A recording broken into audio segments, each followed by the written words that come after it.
వేయించిన శనగపప్పుతో చేసిన సత్తు పౌడరు ఆరోగ్యానికి మంచిది అంటున్నారు కదా.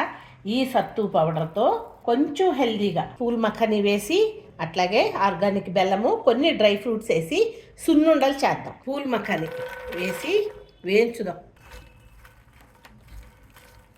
పప్పును కూడా వేయించేద్దాము.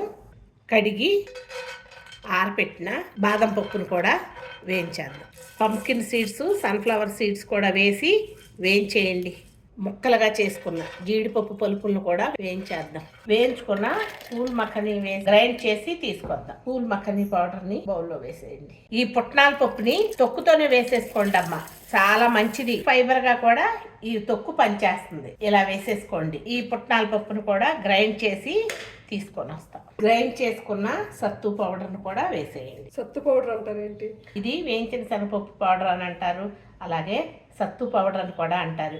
ఈవినింగ్ టైంలో కొబ్బరి నీళ్ళలో పౌడర్ కలుపుకొని తాగుతాను కదా, ఇప్పుడు దీంతోనే లడ్డు చేసుకుంటే ఆరోగ్యానికి చాలా మంచిది. అంటే శనగలు వేసాం కదా, మరి సత్తు పౌడర్ అన్నారు అని డౌట్ వచ్చింది. అదేలే. అప్పుడు వేయించిన శనగపప్పు, పుట్నాల పప్పు, ఇప్పుడు దీన్ని సత్తు పౌడర్ అంటారు. బాదం పప్పుని గ్రైండ్ చేసి తీసుకురండి కోర్సుగా. బాదం పప్పు పౌడర్ని వేసేయండి. వేయించి పెట్టుకున్న పిస్తా, పంప్కిన్, సన్ఫ్లవర్ సీడ్స్ వేసి కోర్సుగా గ్రైండ్ చేద్దాం. బౌల్లోకి తీసేద్దాం. సత్తు పౌడర్ని కొంచెం తీసి గ్రైండర్లో వేసి ఒక్కసారి కోర్సుగా గ్రైండ్ చేద్దాం. వేసేయండి. జీడిపప్పుని చిన్న చిన్న ముక్కలుగా చేసాము. కిస్మిస్ను కూడా చిన్న చిన్న ముక్కలుగా చేద్దాం. గ్రైండ్ చేసుకున్న పౌడర్స్ అన్నీ వేసేయండి పెద్ద బౌల్లో.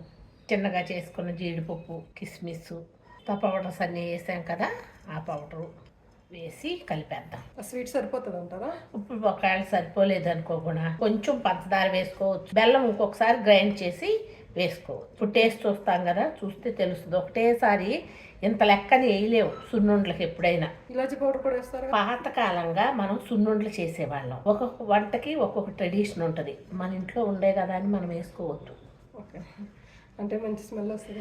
లేదు, సున్నుండల్లో ఇలాచీ పౌడర్ బాగోదు. స్టోర్ చేసుకుంటే 1 year వరకు ఉంటుంది ఫ్రిడ్జ్లో పెట్టుకుంటే. నేను కొంచెం స్టోర్ చేస్తున్నాను. ఇదేమో సున్నుండలు కలుపుతా. ఇప్పుడు అప్పటికప్పుడు కాసిన నెయ్యి పోసేయండి. ఇలా గట్టిగా పిసుకుతూ కలిపేద్దాం. ఇప్పుడు ఉండ చేసేద్దాం. ఇలా ఉండ చేసుకోండి. రోజు ఒకటి పిల్లలకి పెట్టండి. పెద్దాళ్ళకైనా కూడా ఈజీగా డైజెషన్ అవుతుంది. ఈ సత్తు పిండితో చేసిన సున్నుండలు పిల్లలకి ఎముకల బలానికి, అలాగే రక్తహీనతకు కూడా బాగా పనిచేస్తుంది. నీరసంగా ఉందన్న వాళ్ళకు కూడా రోజు ఒకటి పెట్టి చూడండి, చాలా బాగా పనిచేస్తుంది.